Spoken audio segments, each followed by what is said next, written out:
Alhamdulillahirabbil alamin. Hamdan katsiran thayyiban mubarakan fi kama yuhibbu wa rabbuna. Ya Allah, asyhadu an la ilaha illallah wahdahu la syarikalah wa asyhadu anna Muhammadan abduhu wa rasuluh alladzi la nabiyya ba'dah. Alhamdulillah, ikhwati fillah, di sore yang sejuk ini kita bisa kembali bertemu di dalam majelis ilmu yang pada Rabu yang keempat ya di bulan Desember. Yang hari ini kita akan melanjutkan pelajaran dari sebab-sebab pertolongan Allah, yaitu sudah dijelaskan mengenai sebab-sebab pertolongan Allah dengan sabar dan sholat. Yang sebelumnya dijelaskan mengenai sabar dan sekarang mengenai sholat ya. Dijelaskan bahwa dari Umar bin Khattab radhiyallahu anhu, ia berkata, sabar itu ada dua ya. Yang pertama, sabar itu ketika mendapatkan musibah ya, itu adalah baik ya. Jadi kita misalnya mendapatkan musibah, mendapatkan kemudaratan, kedukaan, kesulitan ya, kesusahan, apapun sebagainya dari keberatan itu, maka sikap sabar adalah yang baik. Dan hindarilah sikap mengeluh ya, serta sikap-sikap suudzon yang menyebabkan nilai ganjaran di dalam musibah itu berkurang atau bahkan tiada. Dan kata Umar bin Khattab, dan lebih baik lagi kalau bersabar dalam menahan diri ya dari mengerjakan apa yang diharamkan Allah Subhanahu wa taala. Ketika seorang hamba menahan dari yang diharamkan, menahan dari yang mungkar, itu dia sudah sabar ya, gitu. Menahan emosi itu sudah sabar. Menahan dari gertakan, perselisihan itu sudah bersabar. Menahan daripada berdebat itu sudah bersabar. Segala ia menahan diri daripada hal-hal yang tidak layak itu dia sudah bersabar. Karena itulah sabar di sini menjaga diri dari hal-hal yang maksiat.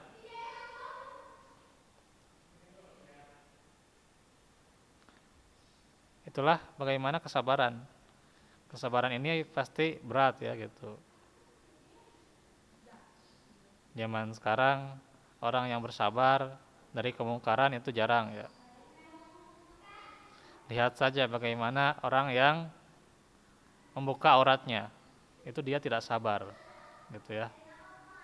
Atau terkadang ingin melihat sesuatu ya, dengan segala klik sekarang itu ya, dengan tinggal klik, tinggal sentuh gitu ya, itu sudah jadi ya gitu. Sesuatu yang wah luar biasa itu ya, yang kita terkadang terjebak di dalamnya ya, sesuatu yang porno gitu ya, wah gitu ya, seksi gitu ya, terbayang gitu ya, jangan gitu ya. Itu kadang-kadang gitu ya, sering terjadi gitu. Apalagi mainan sekarang ya, bukan mainan mobil-mobilan ya, gitu. Bukan toy gitu ya, bukan. Tapi mainan sekarang itu adalah HP gitu ya, yang semuanya serba sentuh gitu ya. Bahkan malam saja ya sebelum tidur lihat HP ya. Sesudah bangun lihat HP gitu ya. Segalanya udah di sana gitu. Nah itu kemungkaran-kemungkaran seperti ini banyak ya gitu terjadi. Dan seringkali kita tidak awas gitu ya, tidak waspada terhadap yang seperti ini. Dan orang tua terkadang, oh biarkan saja gitu ya, yang penting aktif gitu ya. Tapi tidak tahu bagaimana akibat dampak yang akan ditimbulkan. Yang pada akhirnya nantinya ia menyesal. Muridnya, keturunannya sudah berbuat seperti ini ya gitu. Ketika misalnya masa kecilnya sudah ada rasa-rasa gitu ya, petualangan kegedean gitu ya, misalnya petualangan gendut gitu ya, emangnya. Tapi hamil misalnya gitu, gendut mah wajar gitu ya, setiap orang gitu ya, tergantung kemampuannya gitu. Tapi ini mah hamil misalnya ada gitu kan, di luar nikah gitu, atau sudah pacaran gitu kan. Nah itu kadang kita tidak awas gitu ya, kadang membiarkan begitu saja. Nah ini maka kesabaran itu akan menahan segala gejolak godaan itu ya. Karena godaan itu kan selalu ada ya gitu. Setan itu kanan kiri gitu ya, depan belakang selalu menggoda kita ya gitu. Setiap detiknya tidak pernah berhenti gitu. Mana ada gitunya setan istirahat heula gitunya, makan heula gitunya. Kayak gitunya ngantosan weh geula gitu. Tah aya gitunya setan istirahat gitunya, break gitunya, coffee break gitu. Oh, tah aya deui gitu kan. Dan seterusnya gitu. Tapi pasti setiap detiknya, setiap menitnya, setiap kita sadar itu diawasi ya. Bukan hanya diawasi oleh malaikat, tapi diawasi oleh setan. Dan setan itu bukan hanya sekedar mengawasi, tapi dengan godaannya itu gitu ya. Maka penting sekali kita mendapatkan bujukan-bujukan, nasihat-nasihat, diskusi-diskusi yang baik gitu. Nah itulah orang yang bersabar. Yang sabar juga butuh ilmu gitu. Kita lihat riwayat yang lain dari Ibnul Mubarak ya, yang meriwayatkan dari Sa'id bin Jubair radhiyallahu anhu. Katanya kesabaran itu adalah pengaduan hamba kepada Allah atas apa yang menimpanya gitu. Menimpa kesusahan gitu ya, kemelaratan, kesulitan gitu ya, kesukaran dan sebagainya. Ya Allah saya begini, saya begitu. Nah, itu lapor gitu ya. Dia sudah sabar gitunya. Bukan sibuk lapor-lapor ke manusia gitunya. Atau menyebarkan kesalahan di depan umum gitu ya. Sampai update status gitu. Nah, itu kita betah sekali ya. Berapa jam gitu ya. Kita di setan gepeng gitu ya. Di setan gepeng itu sudah berapa jam gitu. Tapi di Al-Quran kita bersama Al-Quran gitu ya, cuman kuatnya sejam paling gitu ya. Iya. Nah itu. Maka kita harus evaluasi diri kita. Sudah sampai mana keimanan kita, kesabaran kita untuk menahan dari apa yang diharamkan oleh Allah. Dan mengadukan segala halnya kepada Allah ya. Segala persoalan, segala kesulitan, kepada Allah ya, bukan hanya kepada manusia. Manusia itu makhluk yang lemah gitu ya, belum tentu mengabulkan permintaan kita. Malah justru ketika kita melarat, ketika kita miskin, malah menjatuhkan kita misalnya. Malah dipoyok-poyok gitu ya. Gitu. Ada anjir mah bisa nanaon gitu kan. Nah gitu kan gitu ya. Nah itu. Kalau kita mintanya kepada siapa? Kepada manusia. Belum tentu manusia itu bisa mengerti ya gitu. Hanya segelintir orang saja yang mengerti, yang berilmu gitu ya, untuk bisa menjadi pencerah bagi orang lain. Itu juga yang berilmu harus yang dalam ilmunya ya gitu, nggak asal-asalan. Dan sabar juga mengharap ridho dari sisinya dan menghendaki pahalanya. Itu adalah keikhlasan ya. Artinya dalam kesabaran ada nilai keikhlasan. Yang terkadang seorang merasa cemas ya, tetapi ia tetap tegar gitu. Khawatir itu memang ada khawatir yang manusiawi ya gitu. Tapi kalau dia punya kekuatan, keimanan, keislaman yang kokoh, maka ia tidak menyerah ya gitu. Tidak pernah menyerah. Gitu. Bagaimana sikap Nabi Muhammad SAW sebegitu pamannya,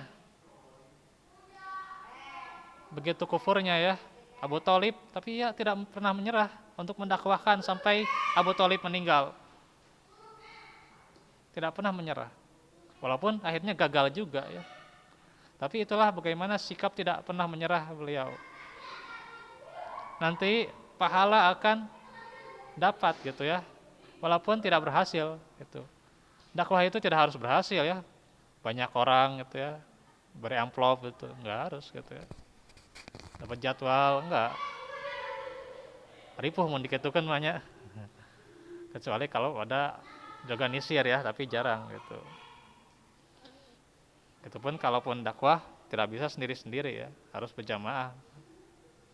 Makanya tidak bisa memulai gitu ya dari seorang, tapi harus bisa merangkul gitu banyak orang atau merangkul beberapa orang itu berdakwah ya.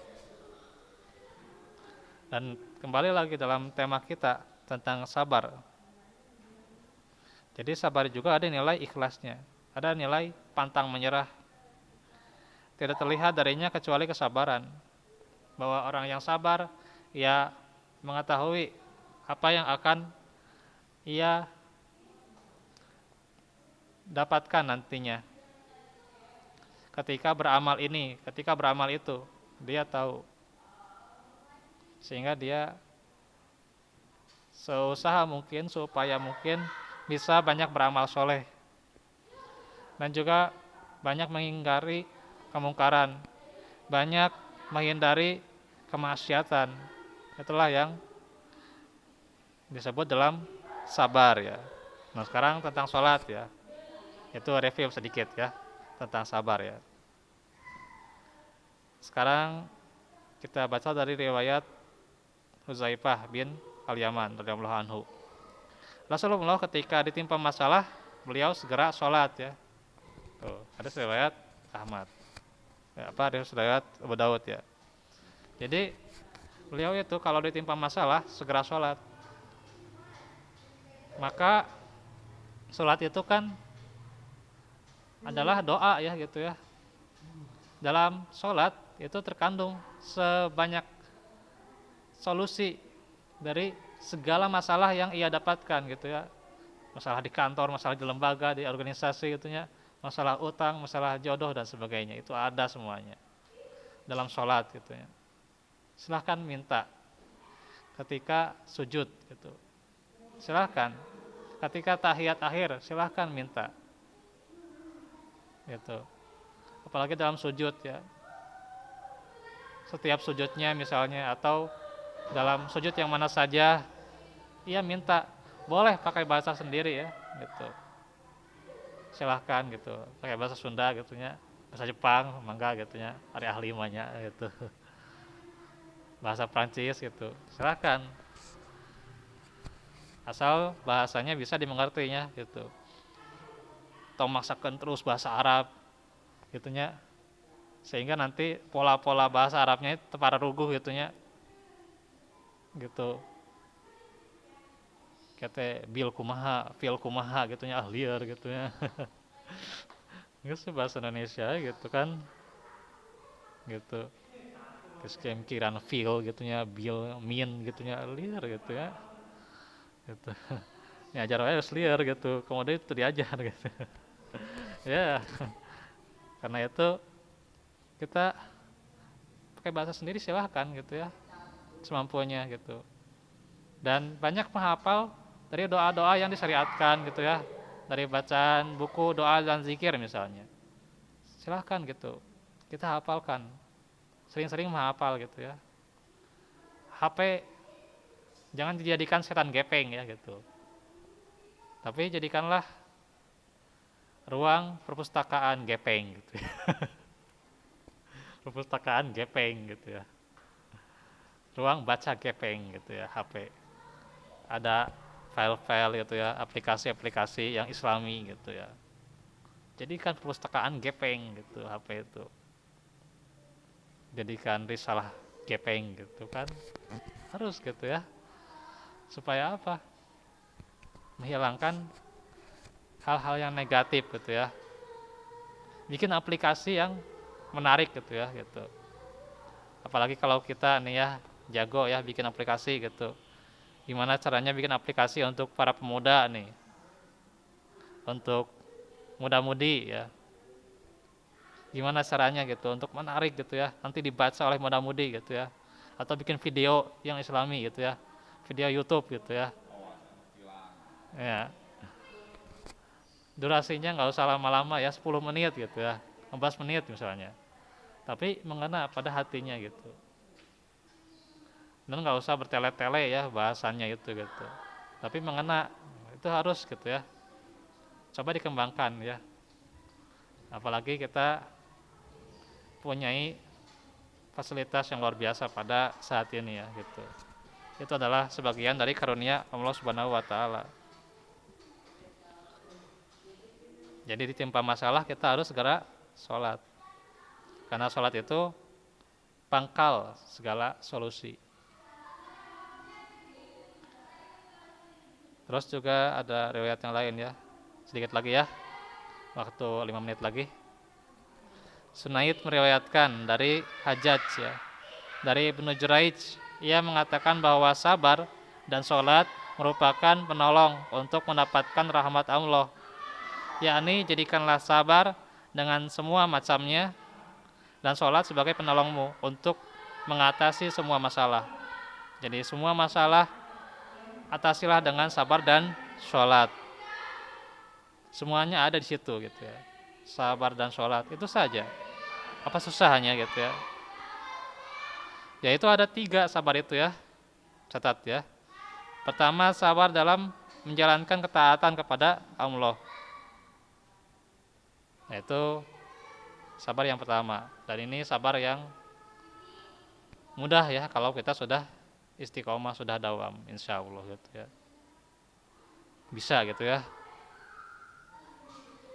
Ya, orang yang misalnya sabar dalam ketaatan, coba istiqomahkan gitu ya, sholat qobliyah subuh gitu ya, istiqomahkan gitu ya, terus gitu qobliyah subuh gitu, jangan pernah kelewat, harus bisa gitu ya, segala bentuk apapun ya, baik subuhna tipayun, subuhna titukang gitu, harus bisa gitu ya, qobliyah subuh gitu, usahakan saya bisa gitu. Nah itu mulai dari hal-hal yang terkecil gitu ya, istiqomah sodakoh gitu, gitu ketaatan coba dari yang terkecil, karena habul amali ilallah gitu, yang dicintai oleh Allah itu, amal itu adalah yang kecil gitu ya, yang sederhana, yang mudawamah, walaupun itu adalah kecil sederhana gitu ya.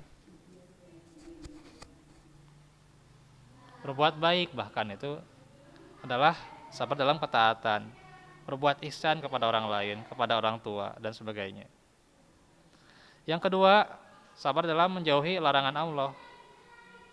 Ini lebih berat daripada yang pertama gitu ya. Jadi sudah diterangkan ya, bagaimana sabar menjauhi larangan Allah, sabar dari yang diharamkan, dari yang syubhat ya, dari syahwat gitu ya. Itu berat sekali.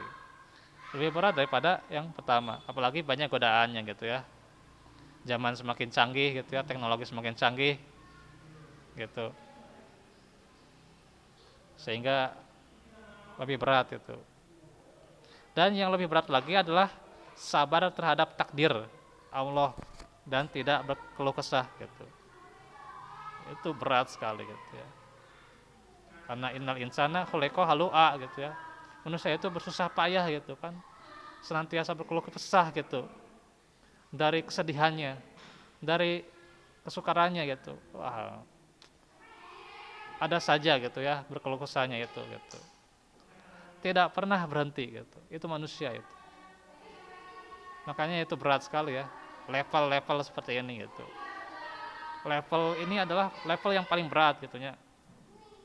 Levelnya kayak level tos ngelawan raja hinu hiji gitu nya, lawan raja nu kadua, lawan raja nu katilu gitu nya. Nah, katiluna ke leuwih berat gitu nya gitu. Serajana boga naon gitu nya.